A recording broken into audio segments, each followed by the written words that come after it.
beautiful, blissful, divine satsang. Last week we read chapter 23 and 24 of Rudra Samhita section 5. In this we read that Jalandhara, the demon, assumed the form of Lord Shiva and went to a place where Parvati was. Parvati instantly recognized him and vanished from there to the northern shore of Lake Mansa, where she remembered Lord Vishnu, and Lord Vishnu appeared in front of her. Parvati told Vishnu about what had happened and instructed Vishnu to outrage the modesty of Jalandhara's wife Vrinda. Taking directions from Parvati, Vishnu, who is the master of illusion, went to the city of Jalandhara and made Vrinda had some very bad dreams at night about Jalandhara and the city of Jalandhara.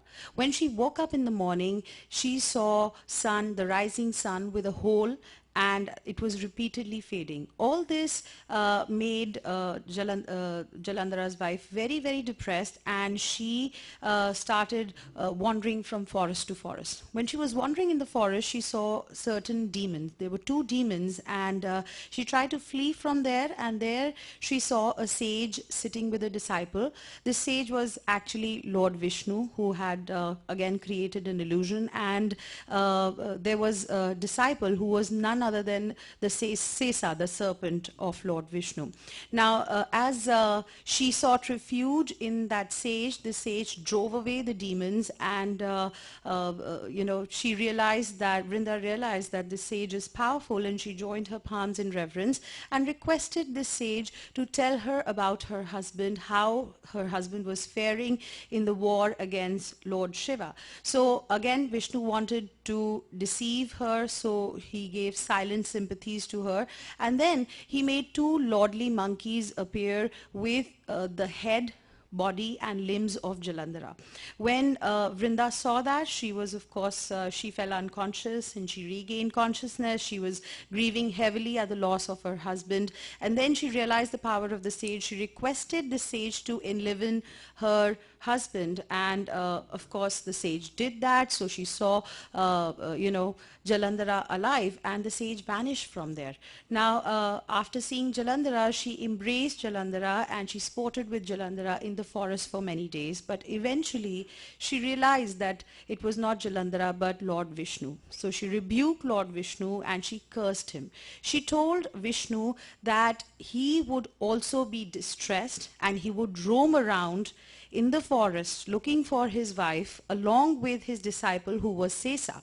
And the two demons that he had made appear, those two demons would abduct his wife and he would seek help from monkeys in the forest. And then she stepped into the fire and she attained salvation as she merged with Parvati and attained Shivaloka. Meanwhile, Jalandhar realized that he could not find Parvati, so he went back to the battlefield, and all the deceptive Gandharvas vanished from there.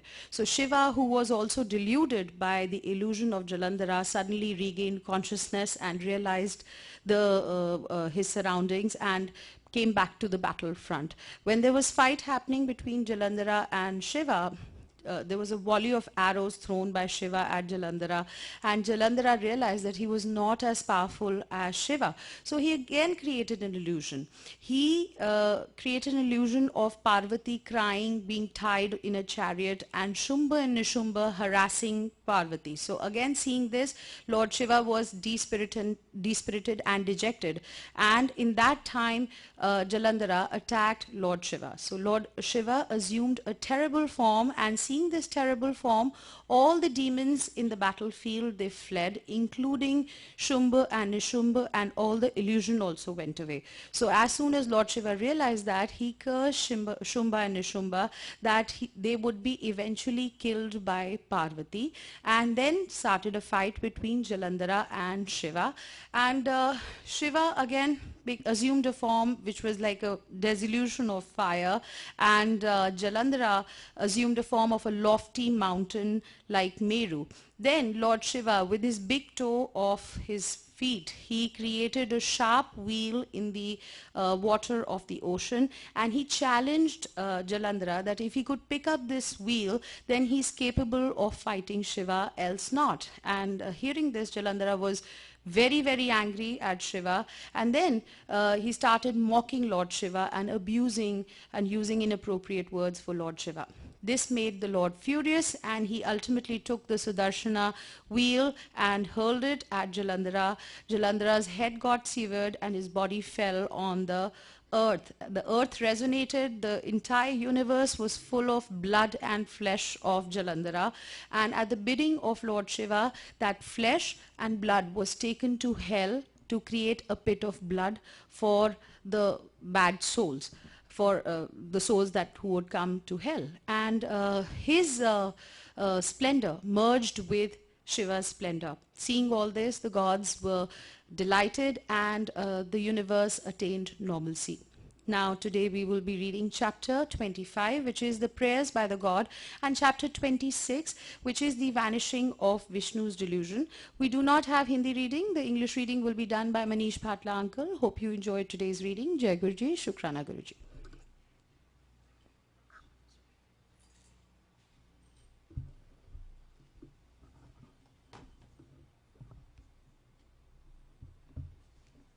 Jai Guruji, Shukrana Guruji for this reading.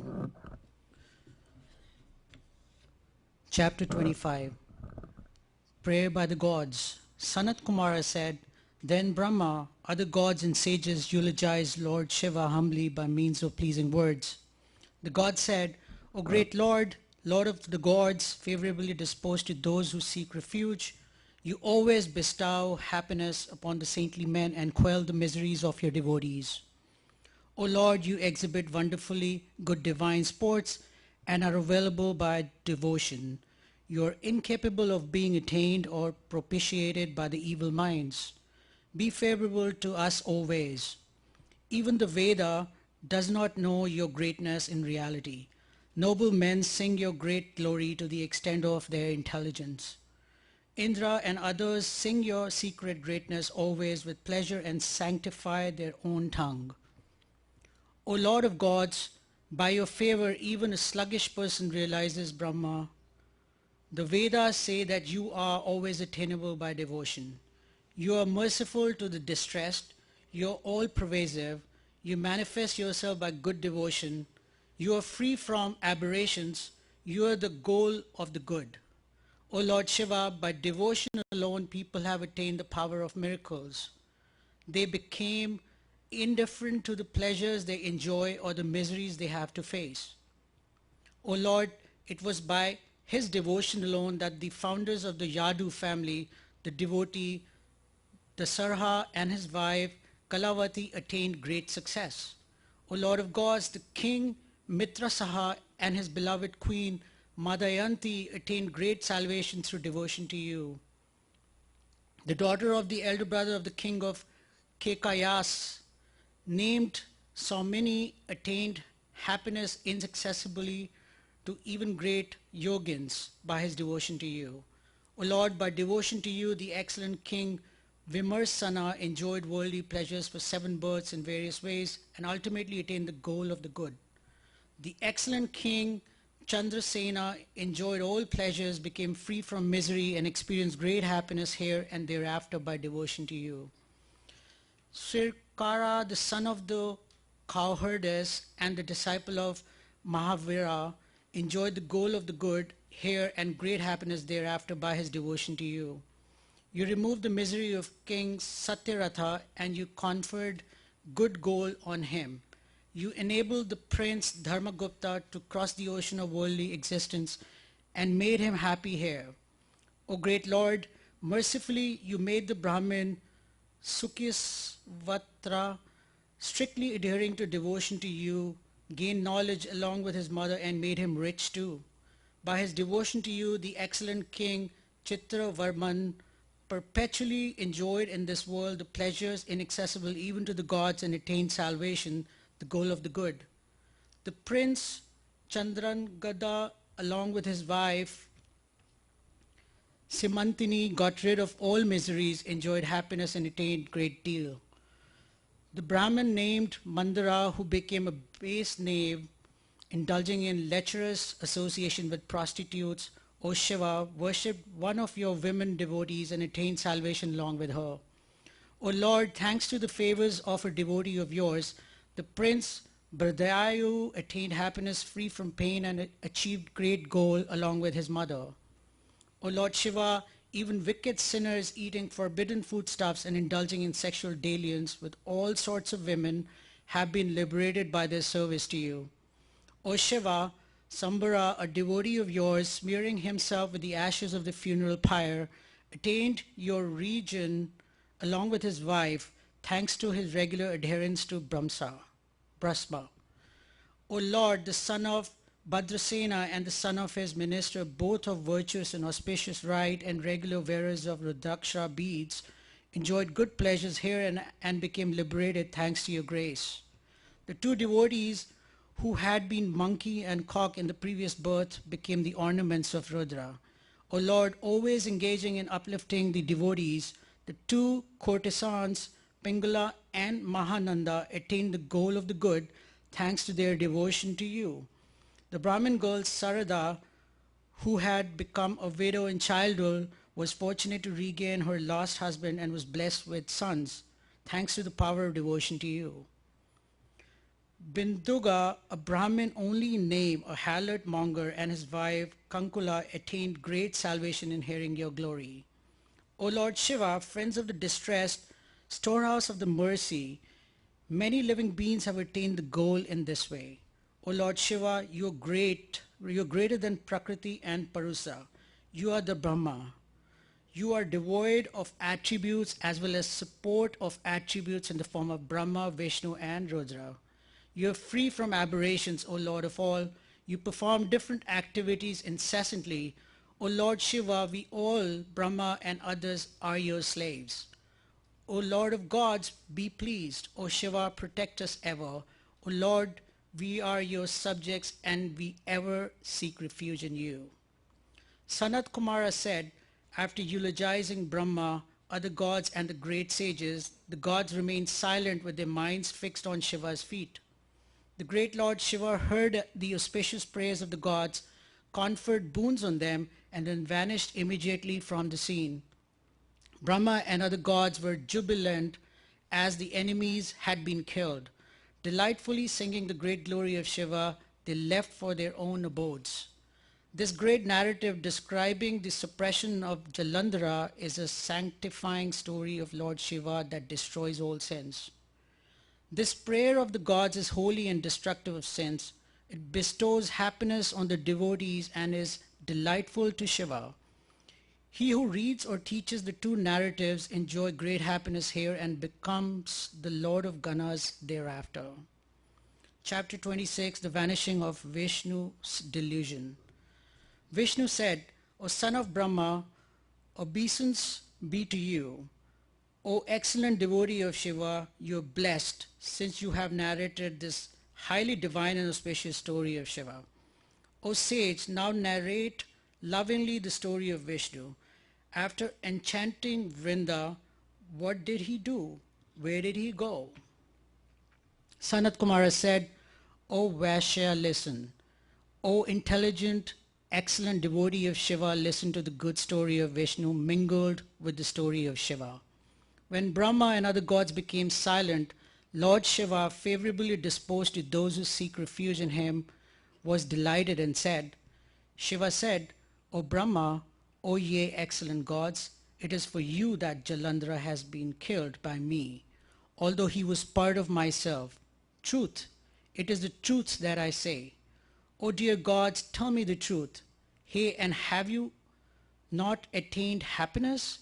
It is for you that I indulge in sports, though I am always free from all aberrations. Sanat Kumara said, then Brahma and other gods with eyes blooming with delight bowed to Shiva with bent heads and mentioned to him the activities of Vishnu. The god said, O great Lord, All the gods have been saved by you from the danger of the enemy, and another event has happened. What shall we do in this respect? O Lord, Vrinda was fascinated by Vishnu. She burnt herself on the pyre and attained the great goal. But Vishnu, deluded by his illusions and excessively agitated by the beauty of Vrinda, he has smeared himself with the ashes of her pyre. Although advised and consoled by the siddhas and sages and pacified by us with respect, Vishnu, deluded by your illusion, does not come to his former self. O Lord Shiva, be pleased. Restore Vishnu to his former self. This entire creation born of Prakriti and consisting of the mobile and immobile beings is subservient to you. Sanat Kumara said, on hearing these words of the god, Lord Shiva, of great sport and free to act as he pleases, replied to them as they stood with palms joined in reverence. Lord Shiva said, O Brahma, O gods, you listen to my words attentively.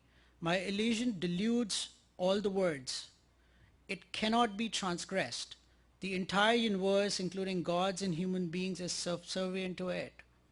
Vishnu too was deluded by that illusion and became a prey of the lustful love. That illusion is given various names: Uma, Mahadevi, the mother of the three deities, the greatest primordial Mula Prakriti, and the lovely woman Parvati. O God, seek refuge in that fascinating goddess named Delusion for the removal of Vishnu's delusion. She is the bestower of cherished desires and worthy of being sought refuge in. Sing the eulogy that satisfies my Shakti. If she is delighted, she will carry out your tasks. Sanat Kumara said, O Vaishya, after saying this to the gods, the five-faced Lord Shiva vanished suddenly along with the Ganas.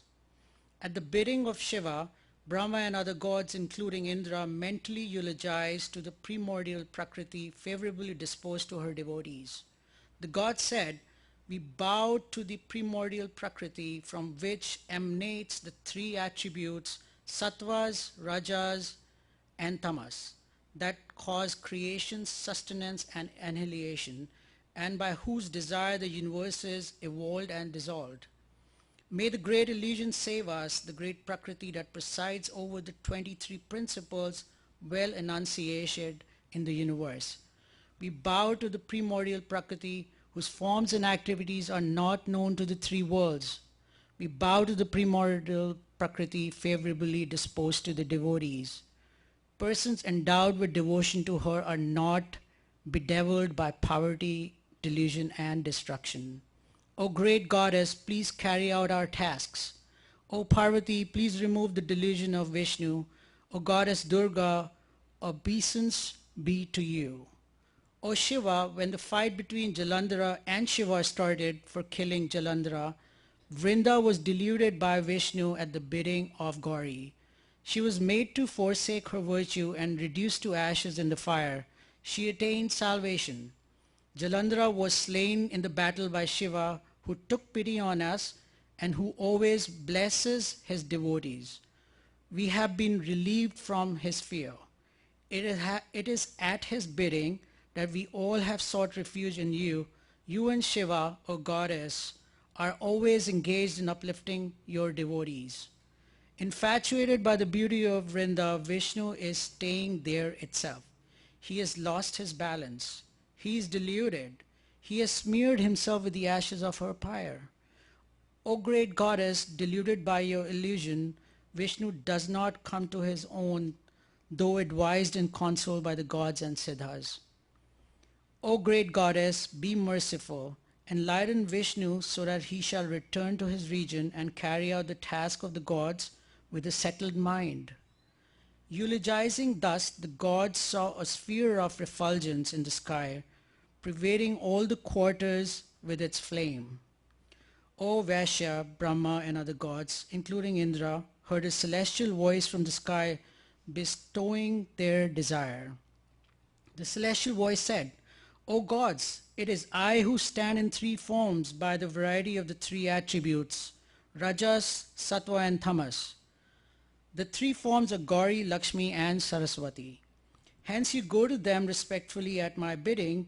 If they are pleased, they will fulfill your desire.